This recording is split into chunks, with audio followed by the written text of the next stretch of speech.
27 വർഷം മുൻപ് പ്രഖ്യാപിച്ച ശബരിപാതയുടെ നിർമ്മാണം കേന്ദ്ര സംസ്ഥാന സർക്കാരുകൾ തമ്മിലുള്ള തർക്കം രൂക്ഷമായതോടെ നടപ്പാക്കില്ലെന്ന് ഉറപ്പായതായി കോതമംഗലം മേഖലയിലെ ഭൂ ഉടമകൾ 1997-98 ശബരിപാതയ്ക്ക് നിർമ്മാണാനുമതി ലഭിച്ചതു മുതൽ വിവിധ പ്രശ്നങ്ങൾ ഉയർത്തി കേന്ദ്രവും സംസ്ഥാനവും തമ്മിൽ തർക്കിച്ച പദ്ധതി നീട്ടിക്കൊണ്ടുപോവുകയായിരുന്നുവെന്നാണ് ആക്ഷേപം ഉയർന്നിരിക്കുന്നത്.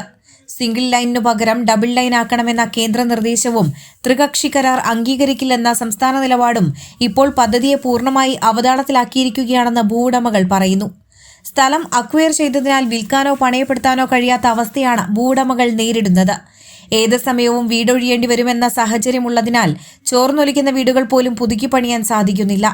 കഴിഞ്ഞ 27 വർഷമായി ഭൂവുടമകൾ ജപ്തി ഭീഷണിയിലും കടക്കെണിയിലുമാണ് കഴിഞ്ഞുവരുന്നത്. ഏക്കറുകണക്കിന് സ്ഥലമുണ്ടായിട്ടും അവിടെയെല്ലാം അക്വയർ ചെയ്തു പോയതിനാൽ ക്രയവിക്രയം ചെയ്യാൻ കഴിയാതെ ദുരിതജീവിതം നയിക്കേണ്ടി വരുന്നവരും ഇക്കൂട്ടത്തിലുണ്ട്. 1997 അനുമതി ലഭിച്ച അങ്കമാലി എരുമേലി ശബരിപാതയുടെ 7 കിലോമീറ്റർ ട്രാക്കും കാലടി സ്റ്റേഷനും പെരിയാറിലെ പാലവുമാണ് ഇതുവരെ പൂർത്തിയായിട്ടുള്ളത്. ശബരി റെയിൽ പദ്ധതി നടപ്പാക്കുക അല്ലെങ്കിൽ പദ്ധതി ഉപേക്ഷിക്കാൻ തയ്യാറാകുക എന്നും ജപ്തി ഭീഷണി വരെ നേരിടുന്ന തങ്ങൾക്ക് അടിയന്തര പരിഹാരം അനുവദിക്കണമെന്നും പ്രദേശവാസിയായ മാർഗരറ്റ് ചാക്കോ പറഞ്ഞു. ഉള്ള സ്ഥലം മുഴുവൻ റെയിൽവേക്ക് 27 വർഷം കഴിഞ്ഞു, എന്നിട്ടും ഞങ്ങൾക്ക് ജീവിക്കാൻ പറ്റണില്ല. മരുന്നിന് പോലും പണമില്ല. 2 പ്രായമായ അമ്മമാർ, എൻ്റെ ഭർത്താവ് രോഗി. ഞാൻ എന്ത് ചെയ്യണം? നിങ്ങൾ വേണേൽ കാരണന്മാരെ കൊണ്ടുപോയി നോക്ക്, എൻ്റെ ഭർത്താവിനെ നോക്ക്. ഞാൻ മടുത്തിരിക്കുകയാണ്. കടം മേടിച്ച് ഇനി സൊസൈറ്റിയിലെ പണം ഇനി അടക്കാൻ നിവൃത്തിയില്ല.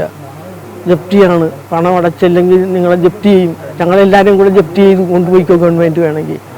ഇനി ഞങ്ങൾക്ക് എന്തിനാണ് ജീവിക്കണത്?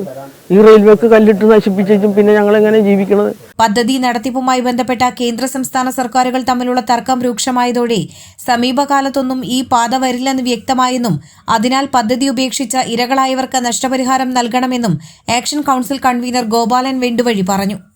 പാവപ്പെട്ടവർ ജീവിക്കട്ടെ. അവർക്ക് കടബാധ്യതയാണ് ഏറ്റവും അവരുടെ അഭിമാനത്തെയും അന്തസ്സിനെയും ചോദ്യം ചെയ്യുന്ന ഒരു ജീവിത സാഹചര്യമാണ് നിലവിലുള്ളത്. അവർക്ക് പുറത്തിറങ്ങാൻ പോലും കഴിയുന്നില്ല. നൂറുകണക്കിന് ആളുകളാണ് ഇങ്ങനെ മരിച്ചു ജീവിക്കുന്നത്.